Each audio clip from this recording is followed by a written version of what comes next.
We're going to continue our study in 4.2, and we're going to now look at the limitations of the process of deriving. There's something that we call differentiability, which is the ability to derive. And some functions we will not be able to derive, so we need to have a warning or a way of communicating where we're not able to derive. Before we begin that, what we are going to do is look at the difference between a general derivative equation and then also a specific points derivative. So that's a very important thing that we've been actually working with, but we just don't know it, so I'm going to summarize that. And then also we're going to have to look at differentiability. So please don't skip this slide, it's a very important slide. What we're going to do is look at the parent function f of x equals x squared, and if I asked you to find the derivative at a specific point 1, 1, there were a couple ways we could have gone about doing it. So originally what we did was we used the definition of a derivative with that limit approach. So we would just look at the slope formula and we would let that change in x get nearer to 0. So it was something like this, and easy enough to use the slope formula between 2 points, but if we let that difference of the x values get right on top of each other so that the difference of x was just 0, then we could use this limit approach to actually calculate then what was the slope of that tangent line. Alright, so if we did this, we would just use that x plus h, plug it into our function, and we would have done the manipulation all the way to the bottom where we could finally substitute in, because that was always our goals with limits.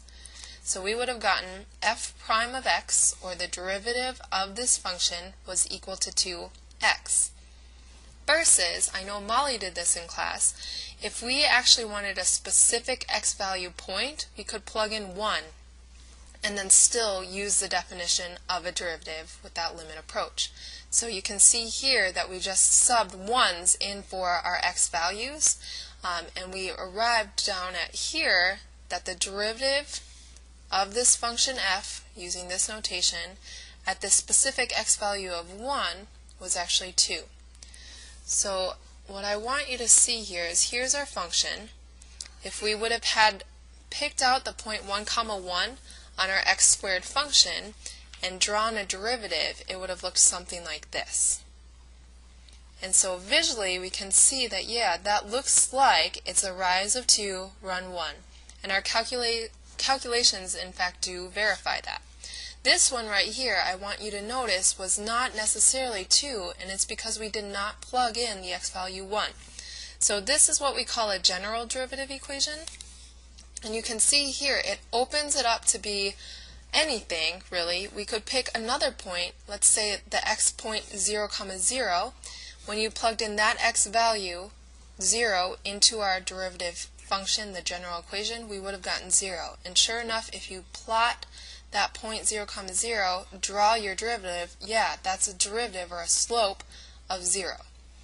If you looked at the point -1, 1, and you were to draw your derivative through there, you could kind of eyeball that and see, okay, this is a drop 2, run 1, so a -2 value slope. Well, just plug it into your equation for your derivative that you found, plug in that -1 x value, and yeah, you would have gotten -2 as the slope of the tangent line. So here, all of these are slopes of the tangent line at specific x values using your derivative equation. Alright, so to find the derivative at a certain point, find the general derivative equation and plug that x value that you're interested in into that function. So that was the first objective. Alright, now getting into the second objective. If you remember from the last video, that last word, differentiable, this is just the ability to be derived. So that's what we're going to look at today. There are certain functions that have a problem, and we need to recognize what's going on at those problem spots. So where are functions able to be derived, or in other words, where are functions differentiable?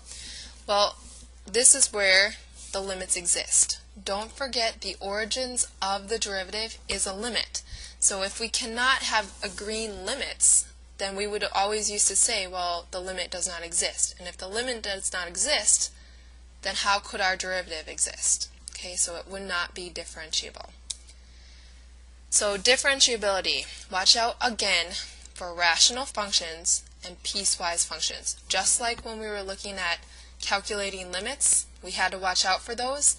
Same thing here, because derivatives are just limits, technically, so we need to be wary of these rational and piecewise functions. Like before, polynomials are fine. They're continuous everywhere, so therefore limits exist everywhere, so therefore they're differentiable everywhere. There's a derivative at every single point along those functions. Alright, this is going to be a little bit hard to get your mind wrapped around, but we'll practice in a second. A function is differentiable at a certain x value if and only if the left-hand side and the right-hand side agree when you calculate the derivatives. So if the derivative is the same on the left and the derivative is the same on the right, then it is differentiable there. Basically what that's saying, watch out for sharp edges and breaks. The function is not differentiable where there's sharp edges and breaks. And again, breaks can include those asymptotes or piecewise functions. And basically, if you come across a problem when you're trying to derive, it may just be then because it's not differentiable there. So just watch out for issue. So a function is differentiable at C, then it's continuous. One thing is the reverse is not true. If it's differentiable, then we can know that it's continuous, but looking at just the continuity alone doesn't help us determine if it's differentiable. A piecewise function, for example, could look something like this: boop, boop, boop, boop, boop, something like that. And that has sharp edges, so therefore would not be differentiable everywhere. Same thing with absolute values. They have that sharp edge and roots. I mean, if you looked at something like the square root function, f of x equals the square root of x, we have this nice little arc going on, so there's no sharp points. However, this point right here, if you were to draw the tangent line at this point, 0, 0, it would be a vertical line, and that's going to be undefined. So that's going to be one of those problem spots where like that's an issue, and therefore it's not differentiable. So these things we have to watch out for. One of your problems says describe the x values at which f is differentiable. If you just look at the graph, you're going to see that sharp point at x equals -3, and so then you'll know that that's not going to be differentiable. This is a lot like continuity. What we did with continuity was use interval notation. Same thing with differentiability. I'm going to notate and communicate my differentiability with interval notation. So I'm going to say from -infinity to -3, from -3 to infinity, and these rounded brackets of course disinclude that -3 position. It would be that if I tried to calculate the derivative at that particular point, I would get an issue. So it can't be done. The other thing that I want you to consider is this is technically a piecewise function. So what it would look like is f of x is equal to, and you have one line here which has a negative slope, and if you continued this line forward, and you could solve for this by picking any 2 points along this line, figuring out the slope and then figuring out that b, but what you're going to get is -3. Okay, and that was for x values less than or equal to -3. The other one is going to be a positive slope, so 1x plus, and then 3 is the y-intercept, and that was for values greater than -3. And again, these could have been interchangeable. I could have had an equality symbol here and the not equality symbol there.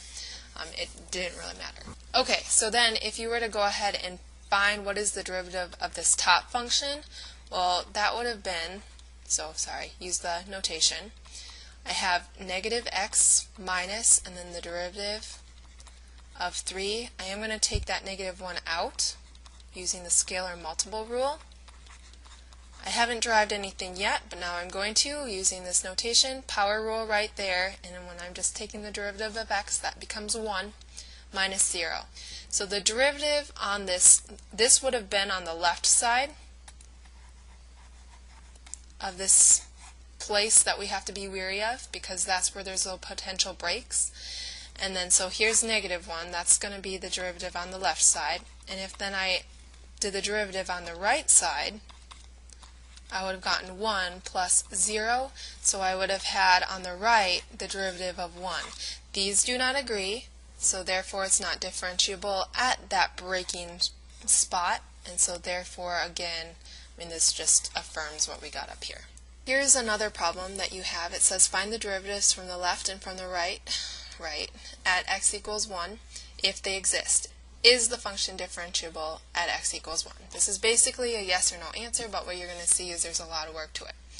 So we're going to look at this piecewise function. If you want to graph it, great, I did.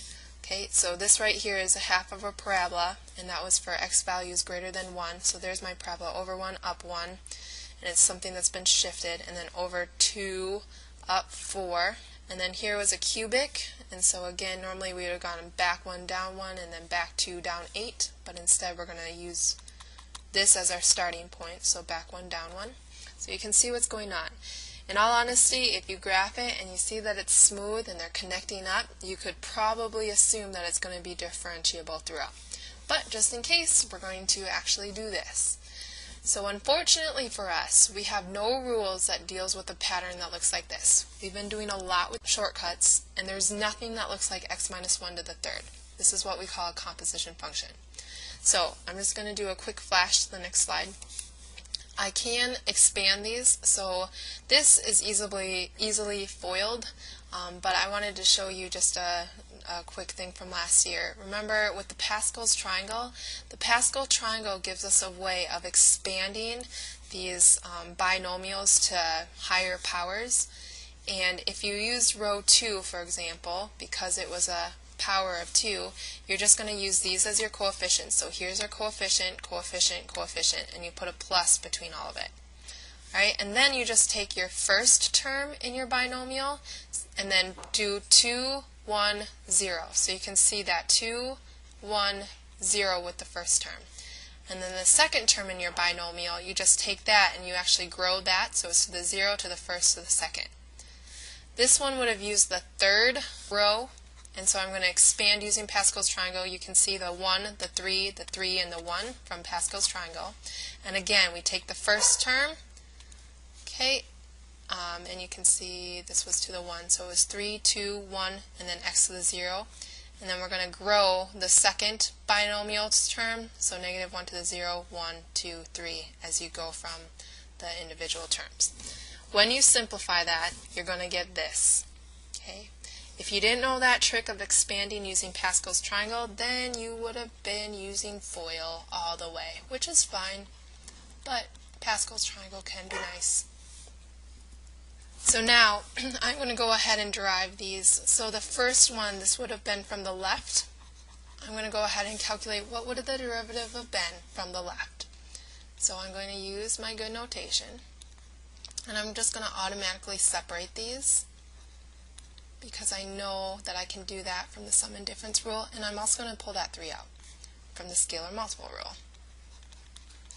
Alright, so now, power rule all the way, right? So I'm going to have 3x to the second minus 3 times, pull down that 2, x to the, reduce that exponent by 1, plus 3 times, this thing right here is just 1. Sorry, my dog wants to be let in. Okay, and then we're going to simplify this. So don't forget then, I actually want to figure out what was the derivative right at this 1, and does it agree with this function as it does with this function. So I'm going to plug in my x value, and when I do that, I'm going to get 3 minus 6 plus 3 equals 0. So this is the left side derivative. Now I'm going to look at this one. F prime of x equals the derivative of x squared minus 2 times the derivative of x. That again was a scalar rule. Okay, and then power rule all the way. Reduce the exponent after you've pulled it down. And then 2 times 1 plus 0, because that's a constant. So 2x minus 2 f prime of x equals that. If you plug in your 1, you're going to get 2 minus 2, which equals 0. These agree, so go back to your question, what were we trying to do? Was it differentiable? Yes, because the left and the right side agreed. So big ol' yes on that.